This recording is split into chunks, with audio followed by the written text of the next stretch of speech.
Hello and a warm welcome back to Talkwell Counselling's Bite-Sized Therapy. For those of you who don't know me, my name is Cameroon and I offer bite-sized therapy on a range of topics. Today we're talking about anger management, so what it is, how we can manage anger better, what our relationship with anger is all about. So that will be today's topic. In terms of those who've not seen me before, I do have a playlist, so feel free to click the link below. You can watch the playlist there and click the subscribe button so you don't miss another video from me. But in terms of today's talk, just wanted to get you thinking about the whole issue around anger. Now, it's something we all struggle with every now and then, and I think it's important that we name it and frame it appropriately. Anger in and of itself isn't a bad thing, so I just wanted to put that out there first. Anger is a very necessary emotion. We all feel it, and we have, it has its place. So I guess what I'm asking you first and foremost is, what is your relationship with anger? Is it a familiar emotion? Is it one that you can express in a healthy way, or do you suppress it and hide it and mask it with another emotion like humour? So say you're angry and you make a joke instead of actually saying, actually that's really irritated me. Or are you the type that has a very quick temper and you'll just explode just like that? So each person has their own relationship with anger, and it's usually a learnt situation. You learn how to deal with anger from quite a young age, and then you kind of can develop it. And some people stay stuck in a quite childlike reaction to anger in terms of erupting and blaming everyone and everything around them, or punching or hitting things. Others have a very suppressed kind of approach to anger where they don't express it at all, and that kind of creates other problems because it's quite a powerful emotion, and if it's suppressed, there is a risk of it coming out in some other way, shape or form. It will manifest in something. So I guess, do you feel that you can control it, or does it control you? Anger is one of the few emotions that can actually get under your skin, basically, to the point where there is a difficulty in expressing yourself. Some people just see red and they black out, and they will literally just say and do horrible things when they're in that state. Other people withdraw, become quite morose, and will start becoming more and more introvert because of it, because they get frustrated with it. Others will cry. So I just wanted you to kind of really get in touch with your own relationship with anger. How does it make you feel? What is your worst fear around anger? Do you fear yourself when you're angry? Do you trust yourself to behave appropriately when you're angry? To be fair, anger gets a lot of bad press, yeah? But as I mentioned, we do need it in life. We need it as a survival mechanism. If we're being attacked in our homes, we need to be able to get that anger so that we're able to protect ourselves, defend ourselves. It's how we manage it, and whether we are acting in a appropriate manner. So let me explain that a bit more. We can have childlike reactions to anger, and we can also have adult reactions to anger. Those who have anger management issues or control or impulse issues, it's usually born out of a learnt mechanism from childhood, where we've kind of grown up and been taught that, or watched, by example, our parents, caregivers, significant adults around us, that if they had a short fuse and they would get angry just like that, we can sometimes take on those qualities or attributes. Other people will go the other way. They'll think, right, I didn't like how mum and dad dealt with anger, I don't want to be that angry person, and therefore they'll suppress it or go the other way. So there's a difference in how people manage it. Anger can arise when we feel something is unfair, and that's a justified anger. It's something clearly unfair, but it can build in pressure, so we feel it in our minds and our bodies. And anger can trigger our defences as well. So we all react differently when we're angry, and some of us can become aggressive and abusive. Others will debate and argue their points until they feel heard, understood. whilst others still will sit silently and brood. And anger and resentment that is suppressed will often result in that kind of brooding nature. Anger doesn't need to be feared as such. It's part of us, and when managed well, it can act as a very useful coping tool and help us to overcome certain adversities. It can help us to motivate us to change and develop as people. So that's, it has its purpose. It also incorporates a wisdom and a learning, because often we learn from episodes when we've been angry. Afterwards you process, you reflect. It's an opportunity for wisdom and to change and develop as a person and grow. Anger gives us a learning that, unlike any other emotion, that gives us an opportunity to grow as a person. It teaches us so much about ourselves and about other people. So there is a great power to anger, to heal, to teach, to express. So consider, how you react to anger. Are you the type of person who gets angry and lashes out and hurts others? Or are you the type that hides in plain sight and suppresses it and avoids the problem? I call that ostriching. So you put your head in the ground, la ears on, it's not happening, just gonna leave it, ignore the problem. At the end of the day, problems don't go away. If there's an issue, it needs addressing, and ostriching doesn't always work, because all you're doing is delaying the inevitable. Or are you the type of person that likes to address things head on and tackle problems as they arise? So constructive anger can bring about positive change, both on a micro and macro level. So in your nuclear family as well as in the greater, wider society. Just by being assertive in discussing what it is that's going on for you can help, because expression is key here. So it's discussing what's going on with a respectful attitude, asking to be heard, behaving in a non-violent manner, because what happens when some people get angry and start shouting, getting abusive or aggressive, the message gets lost in translation. The root cause of your anger gets lost because of the behaviour that comes with it. So if you're angry and you start becoming abusive, the reason for the anger is totally lost, and there's no explanation. It becomes just a rant. And what happens when people see others ranting? They switch off, they stop listening, or they react, and it becomes heightened. So it's more fruitful to explain what's going on for you in an adult and calm manner. As calm as you possibly can be when you're angry. Obviously, when you're angry, but it's about not losing the message of why you're angry whilst behaving a certain way. So in relationships, try talking about a problem issue when it comes up, and do it when it's calm. So often what we do is wait till we get angry and we're in a row or an argument, and then we'll throw everything but the kitchen sink into that argument and expect it to get dealt with. It won't, because by that time things will have been so heated and escalated that you're not hearing each other anymore. You're listening to react and respond as opposed to hear. So if you know there's an issue in your relationship with whoever it is, with a sibling, with a parent, with a friend, with a colleague, wait till a calm time. It's there, so have it there in the back of your mind, and wait till a time where you're able to both just sit, say you're having a cup of coffee or a cup of tea, and you're sitting together and you are able to connect on a calm and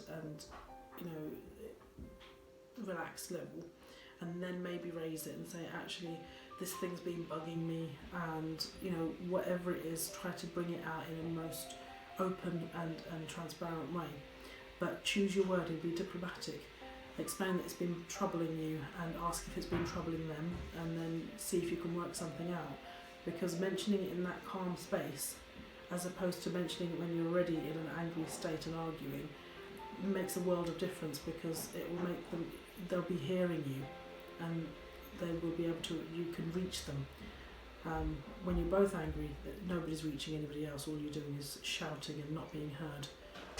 So try to do that. Try to kind of recognise problems and speak. This timing is very key here. Speak when things are calm. at the end of the day, it's about reasoning with one another, and the best way you can reason with one another is when you're both in a calm space. So it's about learning about each other's boundaries.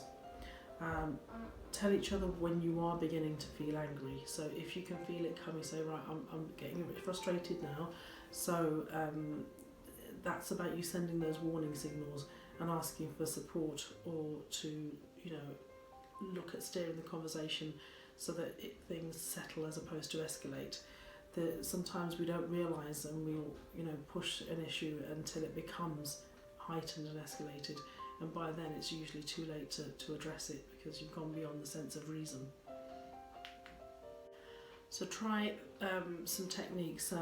Breathing, people talk about it all the time, and it does have an effect, because when you have that ability to stop, even if it's pausing momentarily to take a deep breath and count to 5 or 10 before responding, give yourself time to calm down and think before saying something you will regret. Whatever you do, try not to resort to violence or disrespecting yourself or others, because what then happens is you end up having to then undo all of that and eat a lot of humble pie. And some people don't forgive and forget or move on as quickly as others. What you don't want to do is make another person feel small or judged, because you wouldn't like to have that anybody do that to you. So try to not to bully or intimidate when trying to get your point across. It's about being respectful with it. So if somebody's being that way towards you, you can actually highlight to them, actually, I feel like you're disrespecting me. You can kind of challenge them, but in a way that feels that you're owning your own feelings, that you're not saying you did this and you did that, because that becomes accusatory, blameworthy, and it gets the other person's backs up, it gets them defensive. And ignoring the problem won't help either, because it will just fester until it's looked at. So at the end of the day, it's about controlling the aggression and not allowing it to take over you. Some people deal with it by self-harming or substance abuse, and although they are coping mechanisms, they're not the most healthy, because what happens then, you become in a habitual cycle of doing something that hurts yourself or others. So problems can only ever be exacerbated via drugs and alcohol. It's a temporary relief or numbing that makes things get worse over the long term, because you become addicted and you get financial and family losses, things like that, to the overall picture. So you might start with one problem, but because of how you've managed it or coped using substances or alcohol or something, that it becomes a bigger problem, because then you've got two problems to deal with, because that addiction becomes a coping mechanism, and then you get all of the side effects of that. So try to deal with things when they are small, and try to nip them in the bud vocally where you can't do it vocally. Facilitate a situation where you can either speak to a trained professional or have a mediation around it. What you need to do is address things when they are manageable, as opposed to when it becomes so big that you can't cope, and therefore you start doing these unhelpful coping mechanisms. At the end of the day, it's about not shying away from the truth, not shying away from your problems, not being in denial, allowing and accepting what's happened, and having an attitude where you're able to say, okay, this has happened, now what do I do next? Instead of ruminating about it's happened and therefore I'm helpless and therefore I can't do anything about it, and it sends you into a downward spiral instead of troubleshooting. So maybe try to look at it as a challenge to overcome. So how do I address this issue? How can I overcome this issue?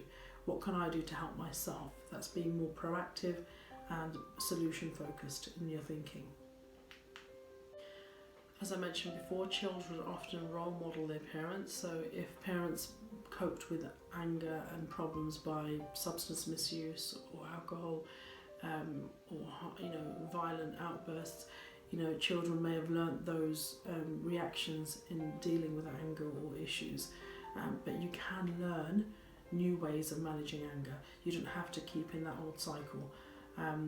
Managing anger in a way that is healthy and not abusive can be done. You just need to break the cycle and start a new habit, and it's about breaking the old conditioning and starting a new one. how you can do it, and I'll give you some tips now, so that there's practical advice here. So the most obvious one, and you've probably heard it before already, is try to stop, pause, even if it's momentarily, when you're in an angry state, and think before you speak.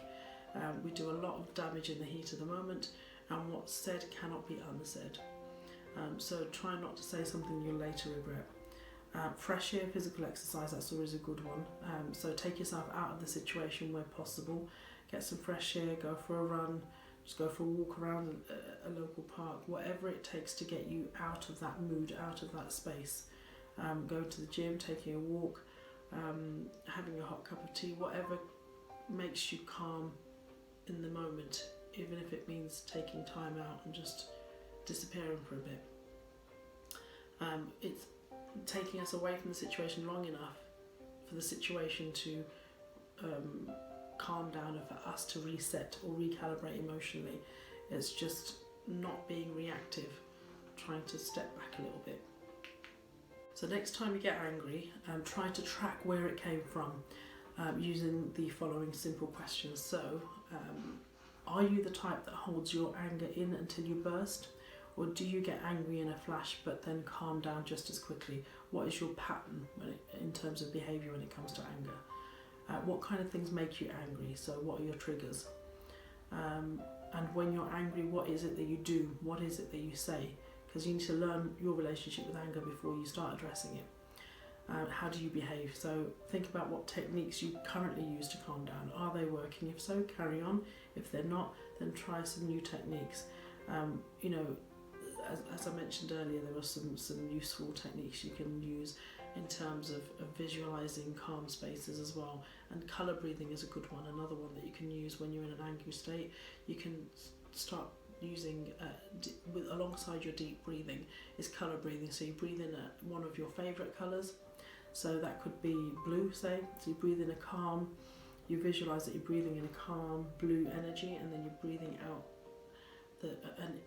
the toxic air that you're feeling at that point in time, and that helps you visualise a calming routine, even if it's for a few moments, just to get you back in a calm zone.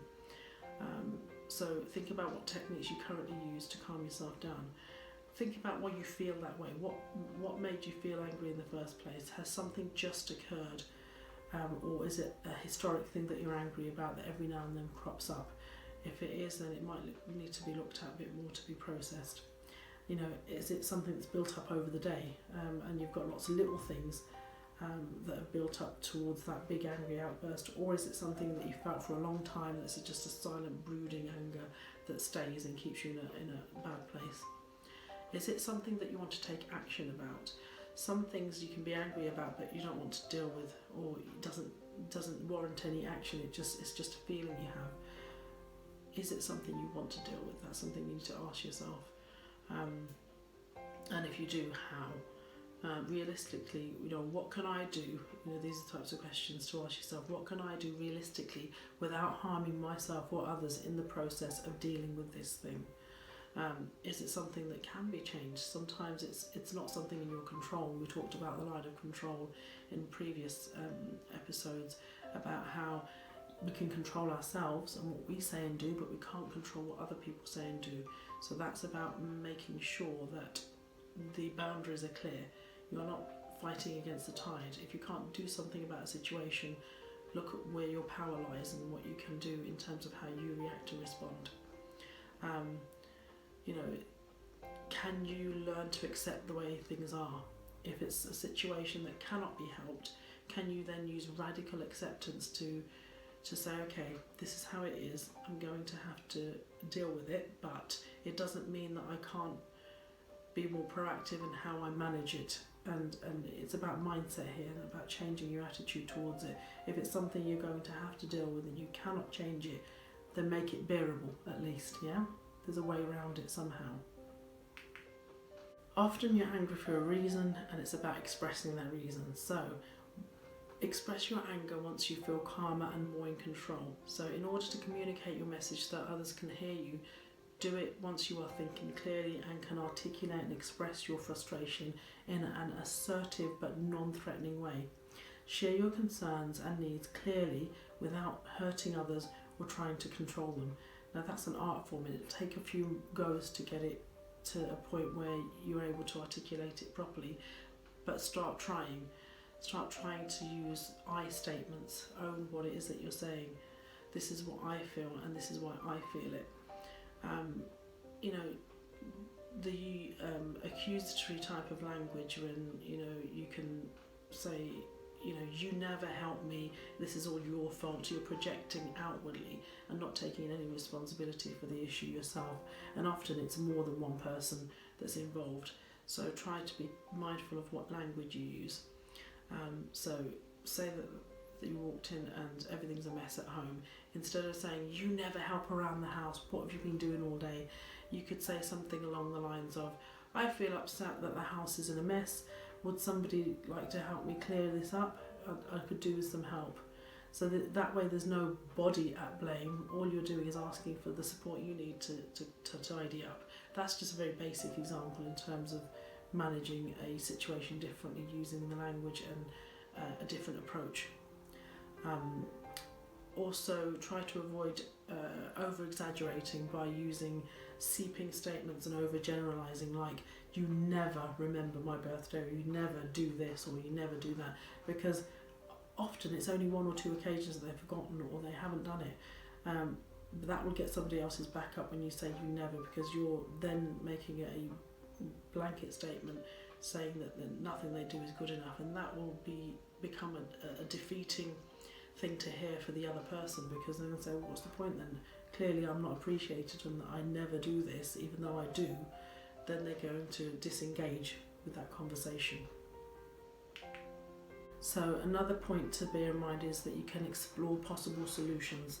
So try to think of how to make things better instead of getting worked up over what went wrong, because we can get stuck in a negative cycle of thinking, oh, this went wrong and I'm angry and now this is going to happen. Work on resolving the issue at hand. What caused the anger? How can it be managed? If that same scenario played out again, what would you do differently next time? So if you're feeling overwhelmed, ask for help, draw up a schedule, delegate tasks to other family members. So if we're talking about the housework example, that way it takes the pressure off you and you're not alone. Remember that anger itself won't solve any problems. In fact, it'll probably create more. If you're reacting in a kind of angry way. So humour helps as well. That's another angle to it. It's possible to use humour to diffuse tense situations, but when I say humour, it's appropriate humour, so you wouldn't be making any jokes that are inappropriate. It's about, if something is making us angry, exploring it but using a bit of light-hearted humour. So it's about recognising when we have unrealistic expectations of a situation for how we want things to be. In recognising this, we can address matters and be careful that any jokes don't come across as minimising the situation or issues or sound sarcastic or offensive. That might cause more problems. You don't want to hurt people's feelings. So when I say use humour, I mean that in light doses. And so if we use the housework example again, for example, because we've used that consistently, you could say, right, I don't think the cleaning fairy has been round this week. Can we all, start doing stuff to help? Whatever it is, something that's light-hearted, that doesn't throw any blame on anyone, that we can actually diffuse the tension with. I mentioned earlier about the breathing techniques, relaxing, practicing mindfulness with the colour breathing. That really helps.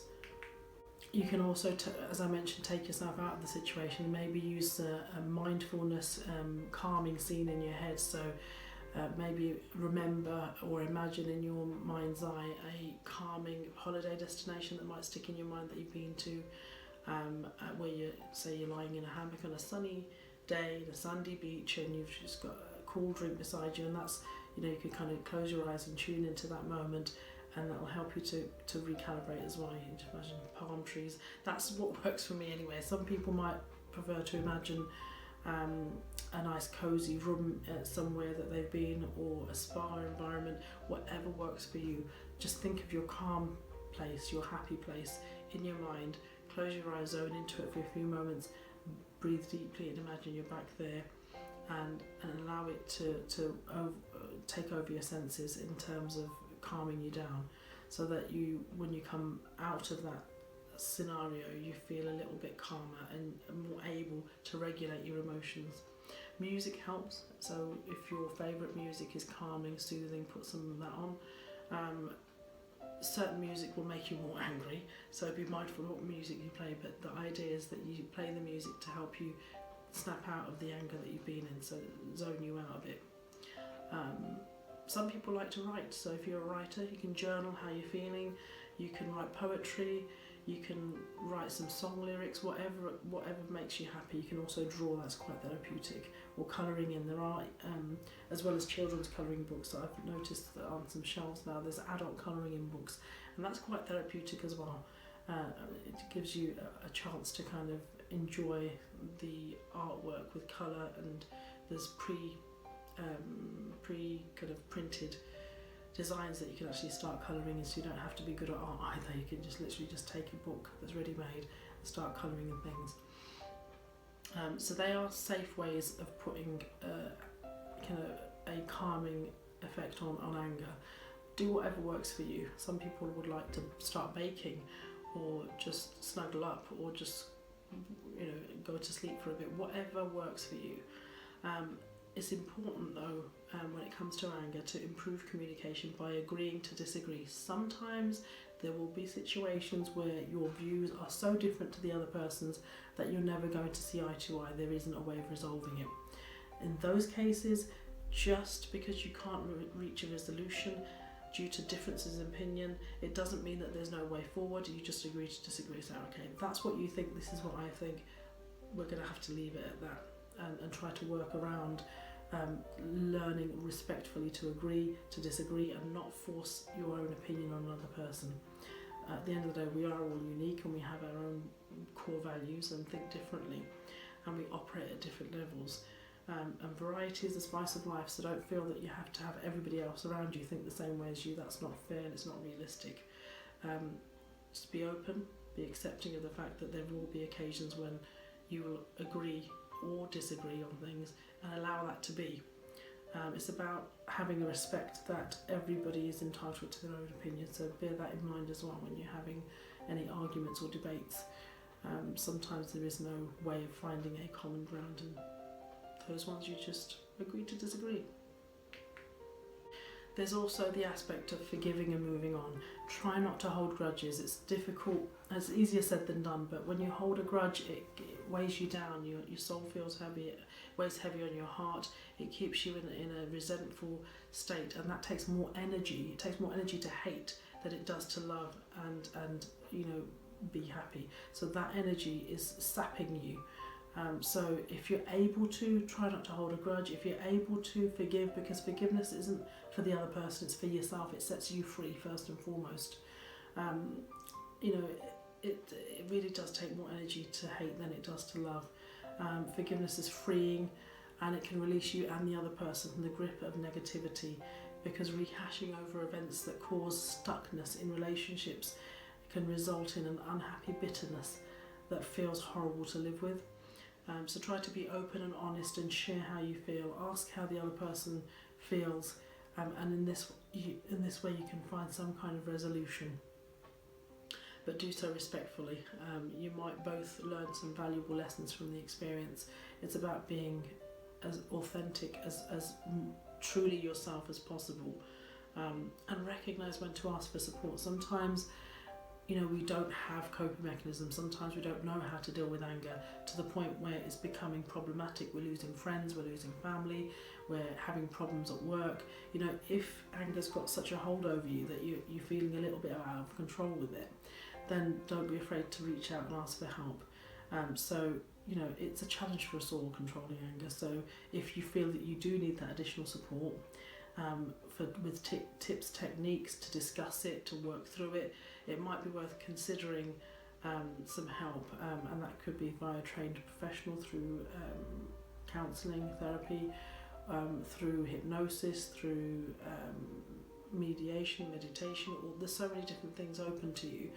But it's first and foremost about recognising and identifying if you do have a problem with anger, and if it is something that controls you. Because with anger you have to control it. If it controls you, then there is something problematic that needs to be addressed. Because what you don't want to do is live with regret, because in anger you've hurt others and caused violent behaviours and hurt to others and yourself. So those types of situations are what need to be managed a bit better. So essentially we all have a choice when it comes to anger and how we manage. You just need to be self-aware enough to address it in a timely fashion, in a way that is soothing for yourself, because it's about you. Ultimately, anger is something we have to own, and if we own it, we can address it. If we can address it, we can manage it. It's about a learning process. We have to learn what our relationship with anger is in order to manage it better. Sometimes this can be done on our own through self-reflection, through certain tips and techniques we've discussed. Other times we'll need outside help. Don't be afraid to ask for it if you do need it. Remember, if a situation is outside of your control, learn to accept that and let it go, because sometimes we don't let go and we hold on, and it hurts us. It hurts us, it doesn't hurt anybody else. And what I mean then is acceptance doesn't mean giving up or approving of the problem. It offers you a release and emotional freedom. It takes far more energy to stay angry than any other emotion. Okay, so I've got a useful kind of quote that I like to use when I'm talking about emotions. And I know today was particularly about anger, but it's important to listen to your emotions. The following emotions will have different connotations, so I just wanted to read this to you. It's a lovely little book I've put together of some quotes. So, bitterness shows you where you need to heal, where you're still holding judgments on others and yourself. So if you're feeling bitter, that's potentially what's going on. Resentment shows you where you're living in the past and not allowing the present to be as it is. Okay, and the discomfort shows you that you need to pay attention right now to what is happening, because you're being given the opportunity to change, to do something different than you typically do. Okay, and anger shows you what you're passionate about, where your boundaries are, and what you believe needs to change about the world. So it's very much a personal and unique to you. Disappointment shows you that you tried for something that you did not give into, and it's a kind of apathy, that you still care. Yeah. Guilt shows you that you're still living life in other people's expectations of what you should do. And guilt tells you that you've done something bad. Guilt is quite a heavy emotion to feel. Shame shows that you're internalizing other people's beliefs about who you should be or who you are, and that you need to reconnect with yourself, because feelings of shame is all encompassing. Shame tells you are a bad person, and often we carry a lot of shame about things that we shouldn't be carrying shame about, if that makes sense. It doesn't belong to us. Anxiety shows you that you need to wake up and that you need to be present, and that you may be stuck living in the past or living in fear of the future and not being mindful enough of the present. Now, anxiety is one of those quite a common issue now amongst a lot of people, young and old, and it's usually the fear of something, and it's about grasping what that fear is about and addressing it where possible. And often anxiety lives here, it's up here, but it translates in our bodies, in how we react to it. So being self-aware and getting help when we need it is very important as well. Sadness shows you the depth of your feeling and the depth of your care for others and this world. Sadness is often linked to empathy. We can feel quite sad when we connect to another person who's gone through a tragedy or a trauma. So it's about recognising your feelings and managing them and respecting them for what they are, because feelings are emotions, and emotions come and go. They are fluid, they change. It's not something that you get stuck in for life. Everything has its place. So allow the emotions to flow through you. You know, they can come like tidal waves sometimes. Just work through them and recognise that they're there for a reason. Okay, so that's been today's talk. We focused on anger. My name's Cameroon. If you've just joined us, welcome. click the link below, hit subscribe so you don't miss any further videos from me. And I hope to be releasing another one next week, so I hope you join me next week. In the meantime, talk well to one another, take care of each other, and look after one another's hearts and minds. Bye bye.